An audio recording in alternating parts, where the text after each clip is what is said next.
संबोधित करने के लिए अनुरोध करती हूँ। Ladies and gentlemen, once again, a big round of applause for him. ಎಲ್ಲರೂ ಒಂದ್ಸಲ ಜೋರಾದ ಚಪ್ಪಾಳೆಯೊಂದಿಗೆ ಅವರನ್ನ ಸ್ವಾಗತಿಸೋಣ.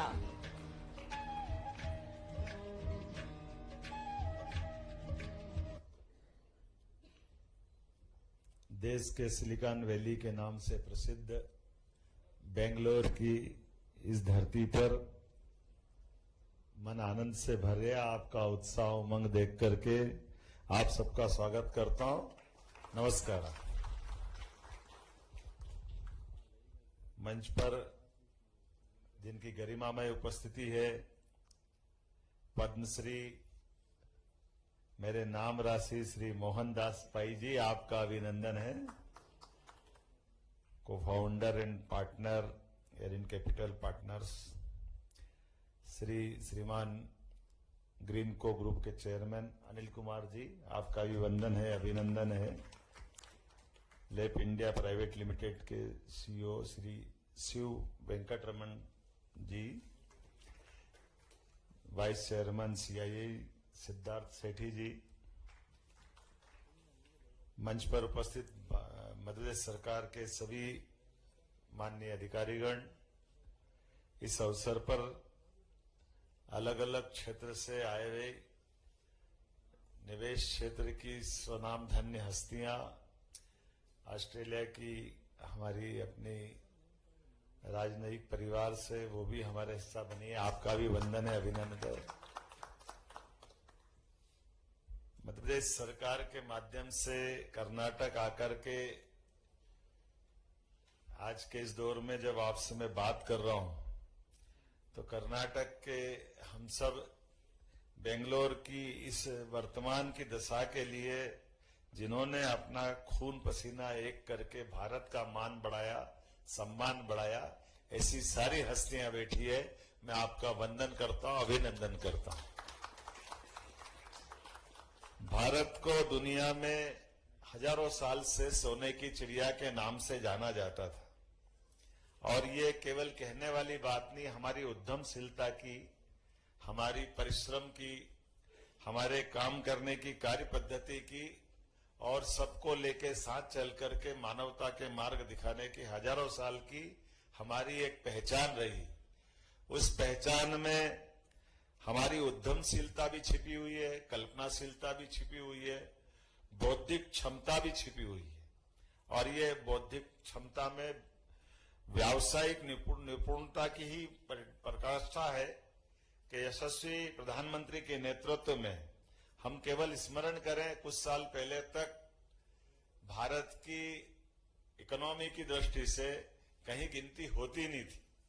ऐसा लगता था कि जरा हमारे लिए बोलने के लिए ज्यादा कुछ है नहीं, लेकिन कम समय के अंदर हमारी अपने उपलब्ध संसाधनों के बलबूते पर और ये बौद्धिक क्षमता के भरोसे से दुनिया की 5वीं इकोनॉमी बनाकर के माननीय मोदी जी ने जो कमाल किया, उसमें निश्चित रूप से आपका बहुत बड़ा योगदान है। और बदलते दौर में जिस प्रकार का समय चल रहा है, कदम कदम पर हमको अनुकूलता भी दिखाई दे रही, चुनौतियां भी दिखाई दे रही। और अनुकूलता चुनौतियों में से अलग अलग बहुत सारे सेक्टर निकल के आ रहे हैं, जिसमें बहुत बड़ी एक हमारी अलग राह निकल रही, जिसके भरोसे से निश्चित रूप से हमारा अपना आने वाला भविष्य बहुत उज्जवल होने वाला है।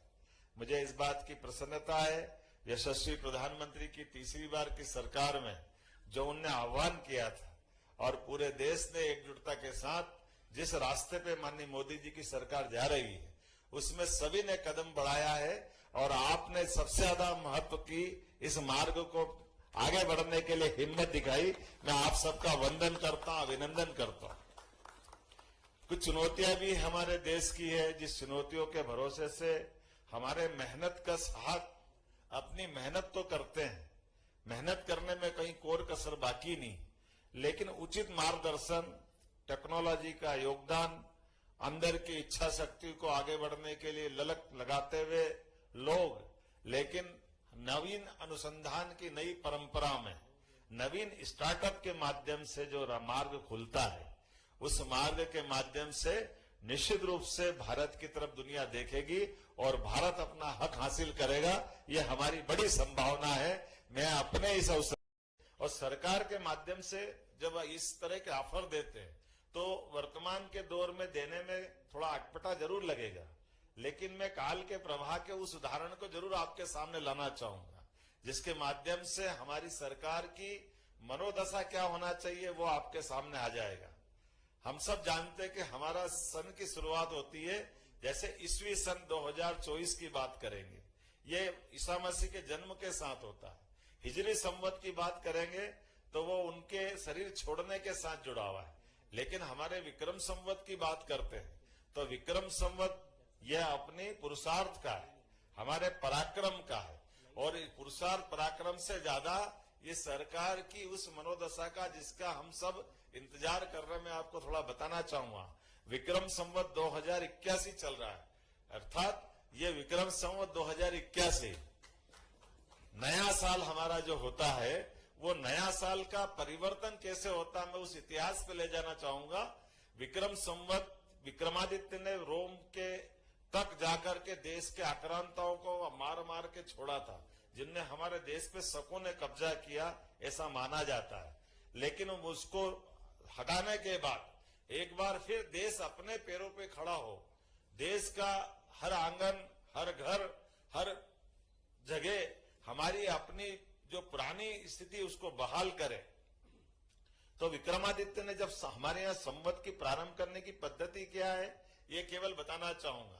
उन्होंने जितने भी अपने पूरे देश के भूभाग के नागरिकों से कहा है कि किसी पे भी कोई कर्जा हो, वो सारा कर्जा मेरे पास बही दस्तरे देने वाले और लेने वाले, साहूकार और लेने वाले जो कर्जदार है दोनों आ जाए, और शासन से सबका एक एक पैसा कर्जा सरकार चुकाएगी, किसी पे कोई कर्जा नहीं होना चाहिए। ये हमारी गौरवशाली परंपरा है, क्योंकि हमको जब समाज को लेके आगे बढ़ना है तो जो जिस क्षेत्र में आगे बढ़ना चाहता है सरकार को उसकी वहां मदद करना चाहिए। ये हमारी परंपरा है। सरकार जब मदद करती है तो अपनी उद्यमशीलता प्रारंभ होती है, हमारी क्षमता, बौद्धिक योग्यता, हाथ की मेहनत, सबका योगदान मिलता है। और ये विक्रम संवत में मैंने बताया कि विक्रमादित्य ने अपने पास कितना धन देने का मन बनाया होगा, अंदाज लगा सकते हैं, जो पूरे देश का कर्जा चुकाने की हिम्मत रखे। लेकिन ये तो आधा बता रहा हूं, आनंद तो तब और आएगा कि विक्रमादित्य ने उतना ही नहीं किया और लोगों ने कहा कि ये तो हमने पुराने कर्जे चुकाने में चला गया, अब आगे कल फिर काम करेंगे फिर कर्जे हो जाएगा। तो उन्होंने कहा ये बिल्कुल सही है, ये कर्जा तो मैंने पुराना कर्जदार वालों के लिए दिया था, आप इतना ही धन और ले जाओ जिसके भरोसे भविष्य में भी आपको कर्जा की जरूरत नहीं पड़े। इतना दम जिसमें वो संवत की शुरुआत कर सकता है। ये उज्जवल परंपरा भारत की है, जिसके कारण से हमारी दुनिया में संस्कृति सदैव मान सम्मान पाती रही है। अर्थात जब हमारा युद्ध काल होगा तो युद्ध में हमारे सैनिक अपनी सैनिकों की मनोदशा की पराकाष्ठा करेंगे, हम बहादुरी से वहां मुकाबला करेंगे। लेकिन जब युद्ध काल नहीं है तो हमारे देश को आगे बढ़ाने के लिए सभी क्षेत्रों में सरकार की मनोदशा, मनोभावना इसी भाव के आधार पर होना चाहिए कि जो जिस क्षेत्र में आगे बढ़ सकता है उसी क्षेत्र में बढ़ाने की जरूरत है। और मुझे इस बात की प्रसन्नता है, हमारी सरकार बनने के बाद हमने ये सभी सेक्टरों में समान रूप से आगे बढ़े। क्योंकि यहाँ बहुत बड़े पैमाने पर आईटी के लोग भी बैठे, आईटी की तरह से भी हमने हमारे आईटी के जो सेक्रेटरी है उनने बहुत अच्छे से बात रखी है कि आज व्यापार व्यवसाय के लिए जिस प्रकार की जरूरतें हैं वो सब हम देने को तैयार है। मगर परमात्मा ने हमको अगर बेंगलोर में इस लायक बनाया है तो बेंगलोर में ही नहीं रुकना है, आपको पूरे देश और दुनिया में आगे तक छाना है। तो मध्य प्रदेश भी रास्ते में आता है, मध्य प्रदेश आपको बुला रहा है, आपको आमंत्रित कर रहा है।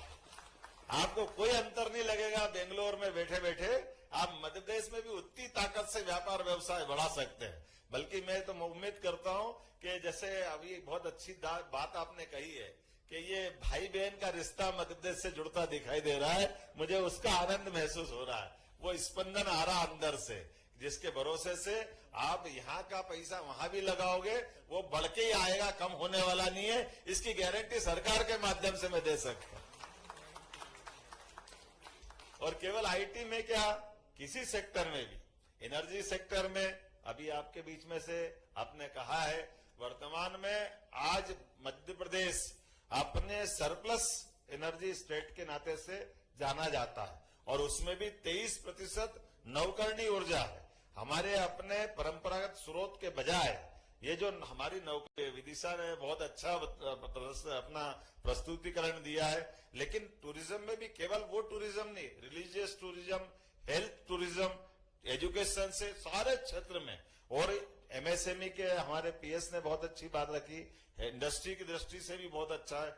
फूड इंडस्ट्री की भी बात करें तो जैसे आपने बताया कि अब ये धान का कटोरा देश का हो गया है, मध्य प्रदेश अपने यहाँ अपनी पहचान इस नाते से बना रहा है कि सर्वाधिक एग्रीकल्चर ग्रोथ रेट कहीं की है तो मध्य प्रदेश की है। और हम अपने भारत सरकार के अंदर भी एफसीआई को पूरे देश में सर्वाधिक गेहूं की सप्लाई कोई करता है तो हमारा अपना मध्य प्रदेश करता है। और केवल गेहूं नहीं, दलहन उत्पादन में भी उतनी आगे है, और बल्कि आगे बढ़े तो हमारा अपना हॉर्टिकल्चर सेक्टर भी बड़े पैमाने पर आज जितनी अपनी उत्पादन क्षमता है अपने उस छोटे से अंतराल में बहुत तेजी से आगे बढ़ा है।